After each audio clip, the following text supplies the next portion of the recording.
What's going on, guys? Slovosh here. I want to bring you a new video of a mono black Kaldheim discard deck that I've been playing. This deck is centered around Turgid, God of Fright, and her Lantern.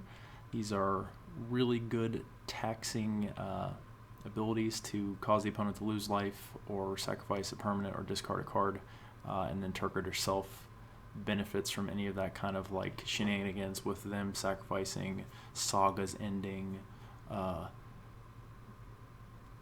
or discarding a card. So we're trying to play to the strengths of that basically. So we got enablers like Rankle, Master of Pranks, to get some hasty damage in, make the opponent discard and sacrifice hopefully in the same turn every turn. We got Liliana, Waker of the Dead, to discard the opponent's hand, or if we have to in a pinch, we can remove a creature, and if we get to her ultimate, it's usually just game over, which doesn't happen a whole lot, which is why I dropped Liliana down from 3 to 2 here. I typically use her as a removal spell rather than a discard, but if I'm empty-handed, discarding is really powerful, and it gets even more powerful with Turgid on the board, so just keep that in mind. Playing the new Eradicator Valkyrie. This is an angel, flies, has lifelink, and every time you attack during the turn, it can be pre-damage or after damage, you can sacrifice a creature and makes the opponent sacrifice a creature or planeswalker, so that works really well with Turgid. We got Demon's Disciple. This basically hits the board, causes the opponent to sacrifice a creature. These types of cards become exponentially worse if the opponent has a really wide board state, so token decks and things like that, or little tiny 1/1 creatures that the opponent's not really going to care to sacrifice, make these cards a lot worse. So those are kind of like the bane of this deck, is what I'm starting to find out. So anything that doesn't allow you to hit their powerful creature on the board. Demon's Disciple can attack after the fact too, and it can basically trade up in power and toughness from like an Archfiend's Vessel or an Acquisitions Expert or something, and then also put these in the graveyard for some recursion. So it works both ways. It also counts as a cleric, which is kind of cool with Acquisitions Expert. It lets you dig for 2 cards rather than just 1. We got some removal in Elspeth's Nightmare, as well as some hand hate, as well as some graveyard removal. Really good against some of the shenanigans that Rakdos likes to pull, so that's nice. Pharika's Libation causes the opponent to sacrifice a creature or an enchantment. I've been really liking this because of the instantaneous speed, but this card could also be Soul Shatter. Is kind of what I'm starting to think, that this might be a better fit for Soul Shatter. We'll do some play testing, but I'm still kind of tuning it, as I said. Pharika's Libation is nice because it hits enchantments though, and Soul Shatter only hits planeswalkers or creatures. However, it targets the highest CMC. Let's take a look at Soul Shatter. Where is it? I guess it clears it out when you do that. So this card right here could be a direct replacement for Pharika's Libation. It says each opponent sacrifices a creature or planeswalker with the highest converted mana cost. So this would allow you to only hit the creature you want rather than just them being able to choose, which kind of sucks. So this is indirect, but you can get more modes on this. So if there's like a really pesky enchantment like Felondar's Retreat, you could technically get that on your side of the board if you had Turgid down. But versus creatures, if it's a wide board, this is much worse. So just keep that in mind. If you want to make that tweak, feel free to. I may eventually. Running 3 Agadeem's Awakening, both as mana base. We have 24 lands combined, and Agadeem's Awakening can double as a recursion spell for things like Archfiend's Vessel, which can come back as a 5/5. It can get you another discard effect with an Acquisitions Expert, and if you're paying 6, you can get a Demon's Disciple plus some of these, so you can technically discard a card, make them sack a creature, and get back a 5/5 all for 1 card, so it seemed pretty good there. We also have some recursive creatures like Skyclave Shade. This comes back every time you drop a land, so this makes really, really good sacrifice fodder to both Eradicator Valkyrie, Rankle, things like that. Also can be really problematic for control decks, because if they use a removal spell on this, it just comes back again, and eventually you can make it a 5/3, and it gets pretty hard to kill. So just keep that in mind. This is pretty nice as long as it's not exiled. Archfiend's Vessel, I don't think I need to say anything about this. Blood Chief's Thirst, I don't think I need to say anything about this, just awesome removal. And then Duress, playing 2 of, just because early, like opening hand, if you have a Duress, it's really nice to know what you're up against and how to do your play patterns. Also can hit a problematic card like an artifact or an enchantment, which black usually doesn't have a whole lot of answers to, so it's been hitting pretty much every time I've played it since the release of Kaldheim. So playing 2 right here. Late game, this is not as good, so just keep that in mind. That's why it's at 2 rather than higher. And that's the deck. Let's hope I don't get beat up too bad here. I'm just gonna do a straight 3 games in a row. We'll see how it plays out. Like I said, I added in that Heartless Act instead of an additional Liliana and some other stuff, because sometimes all you need is that one last little bit of damage, and a Heartless Act could get us there. So I'm actually liking how this is looking. I can't tell if they mold or not. That little blip on their cards kind of looked weird, didn't it?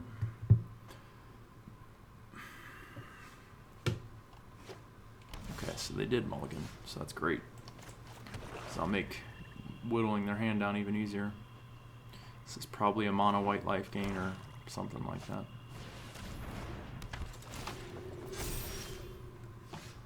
Alrighty. Let's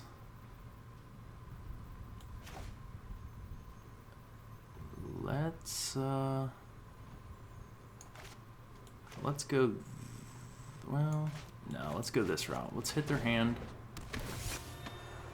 and then the next turn we can hold up a Demonic's Gift and then hopefully trade up.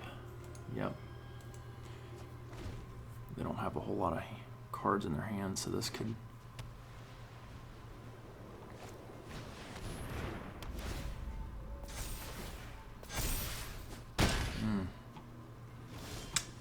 That is no bueno.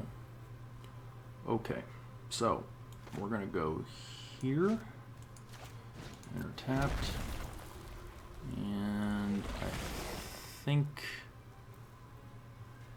what I will do is I will attack, and I will put down the Shade. Next turn we'll Rankle. Hopefully they don't put down another creature. Of course they do. Put down 2 creatures, even better.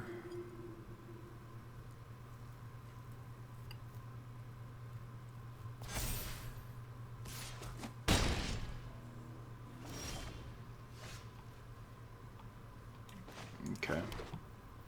Let's see what they do here.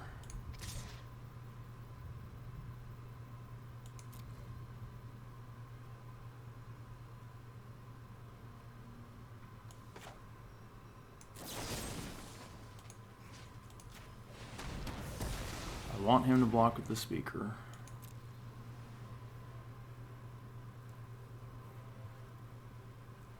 Okay. He didn't bite on it.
Well, I went down fast, didn't I?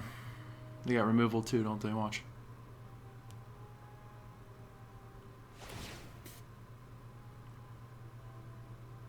Okay.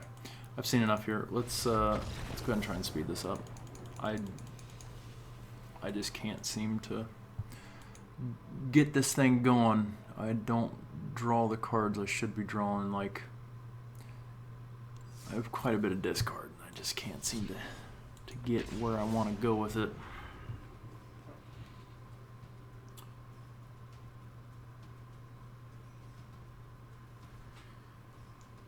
Yeah.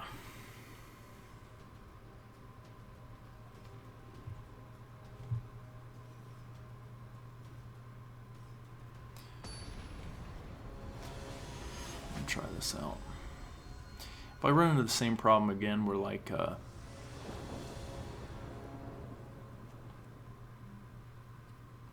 man, I loved giving Demonic Gift like right off the rip. I swear, like every time it seems like.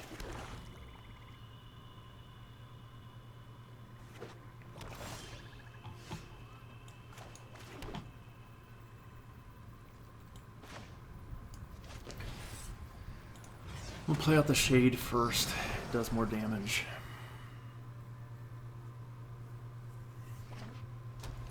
Plus, I don't want to give them the opportunity to...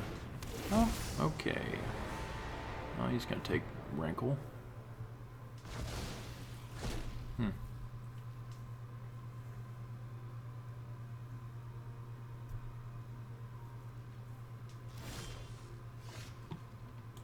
Alright, well... It's funny how that early in the game I kind of feel like I already lost.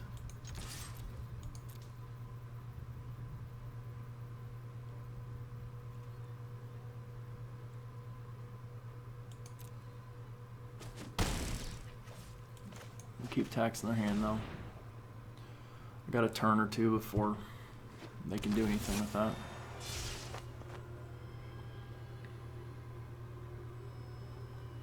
Valky seems really good. Kaya too. Wow, playing all the Planeswalkers.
Okay.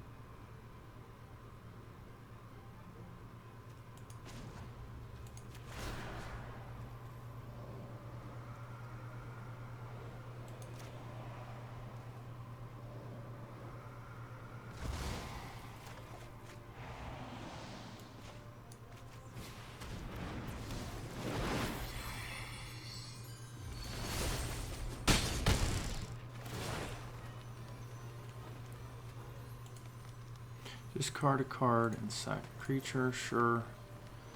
I will discard Eradicator Valkyrie because I really think they're going to play Blood in the Snow. We'll get rid of the Shade because I can bring it right back.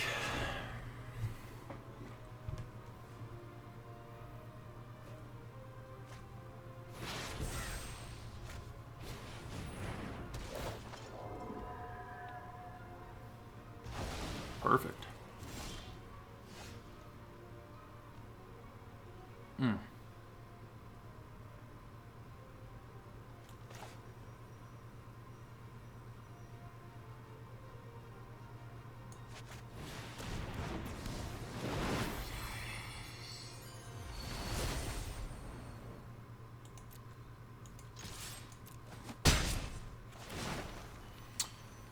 let's...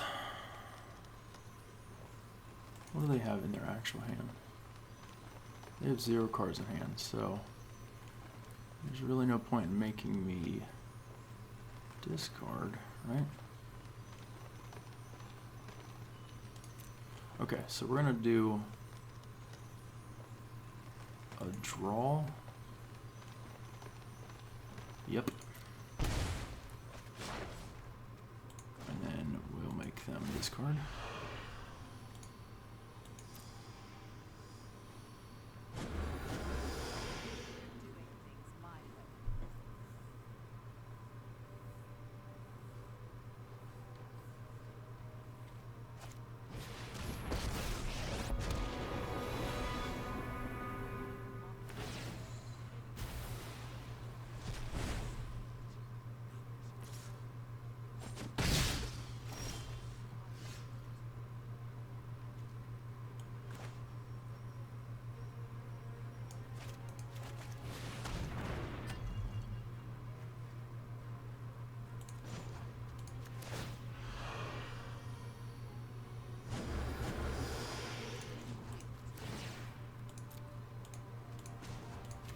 Sack something.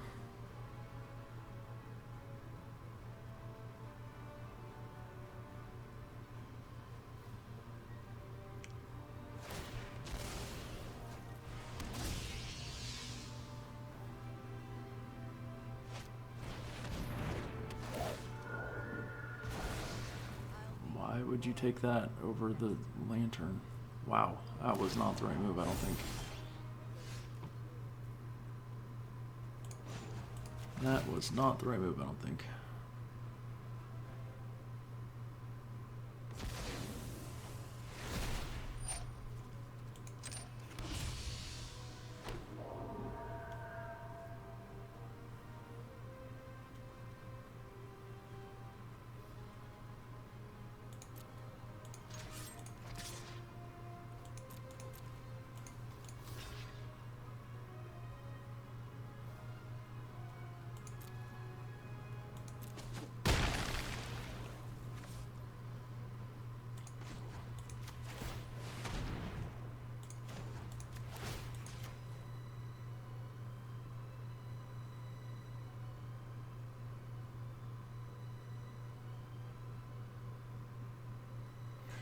Do you lose the life? Do you...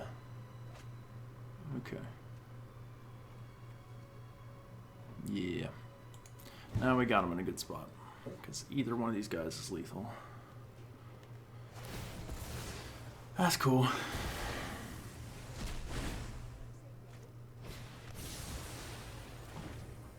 Fair enough. Now what? A land? Coming in. Got removal? Did you top deck removal? Yeah, you did. Fuck yeah, you do.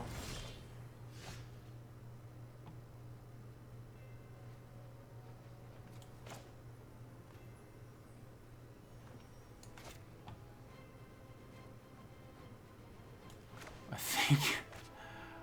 think I'm gonna play the amulet again. Get him with this. And then next turn I can pull a shade if I want. I guess I could have. Yeah, okay. So the lantern is really good. When I don't have anything in my hand, Tergrid seems to not be as good. Especially when they already are out of cards and nothing on the board. It's not really worth it to play the creature, in my opinion. Okay, so we're 1-1. We'll run it back. This will be the last one, I think.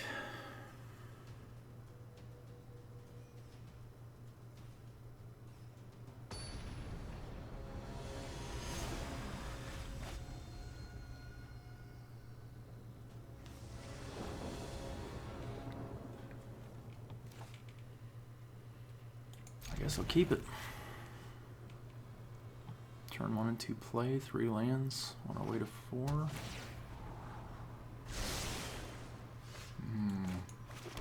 I like to rest first to see what I'm up against.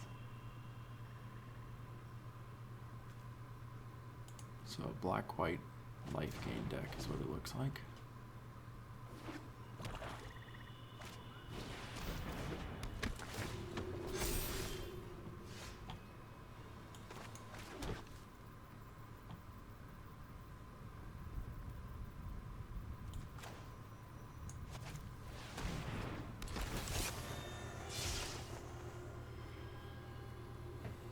What would you like to discard now?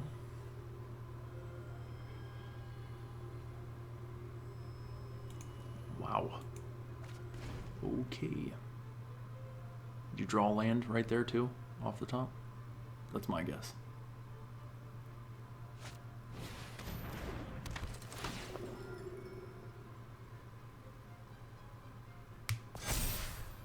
Okay. No blocks, sir.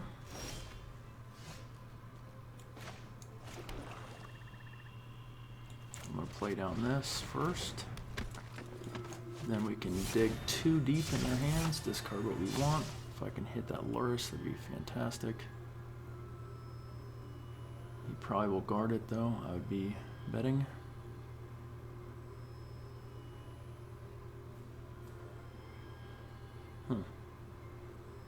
Okay, well, I guess I will take this out then. So he doesn't have any flying protection.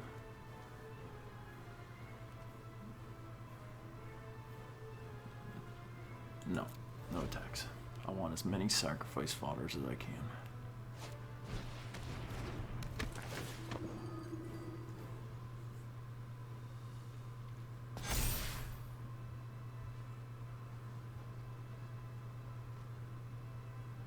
So you're basically only coming with one guy? Okay, easy chump.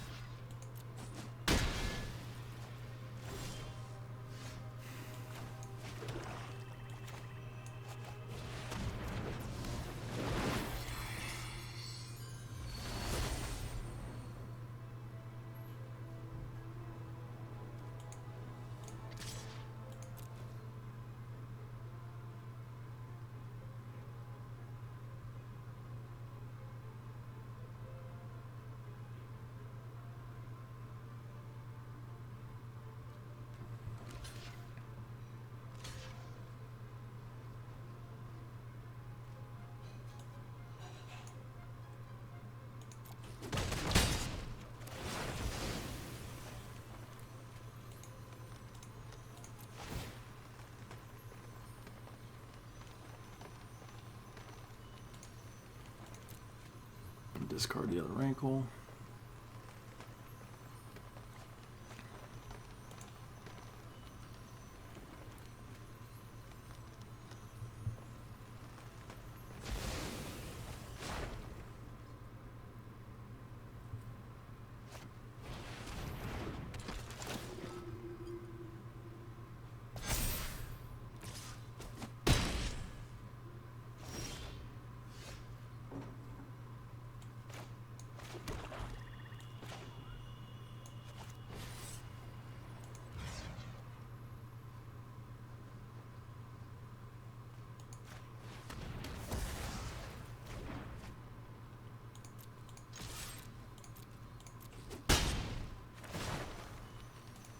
Okay, so this is going okay for us.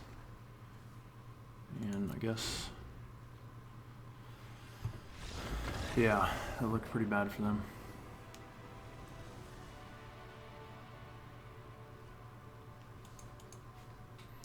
All right, so that was 3 games, two wins, 1 loss. Overall, let me look at the deck statistics. I don't want to lie to you guys. So I've been playing in Plague Cube pretty much the whole time since this came out. So I have 25 games played with this deck. I just made those recent tweaks though, and it's about 52% win rate. So depending on what you go up against, which sometimes can be the exact counter to this deck, just thanks to the matchmaker. But you know, it can get pretty. I don't know how to say it. It can get pretty good results. I'm sorry, I've been recording for so long, you can get pretty good results with this deck too, just depending on, you know, how the shuffler decides to dole you out lands and things like that. There's a lot of play lines, and it's easy to make a mistake in this deck. So if you're not used to how the sacrifice mechanics stuff work and the timing of things like that, I probably wouldn't recommend crafting too much. But Turgid is so much fun, and I know I barely got to show her off at all in this video. It was pretty much just a Rankle showcase. But Turgid, when you do get her on the board and you get all these sacrifice effects and everything, like say you have a smooth mana curve and you get up to 5 and you can drop her on the board and you have a lantern out too, it gets nuts. That you basically steal the opponent's deck, and I've done it a few times, but right now the meta is a lot of creature hate, so she's got a gigantic target on her back, so just keep that in mind. But overall, super fun deck, and one of the few things that black, you know, is excellent at is discard. I mean, I know that's like part of the color pie or whatever, but we seem to have some pretty good ammunition now in this current standard, and there's even more ammunition in Kaldheim that just came out that I'll be willing to try. So yeah, I'm going to keep tweaking, guys, but I hope you enjoyed the quick video. I hope it's quick. I haven't even checked, but yeah, if you enjoyed the video, like, subscribe, do all that YouTube stuff. I appreciate it. I'll catch you guys next time. Peace.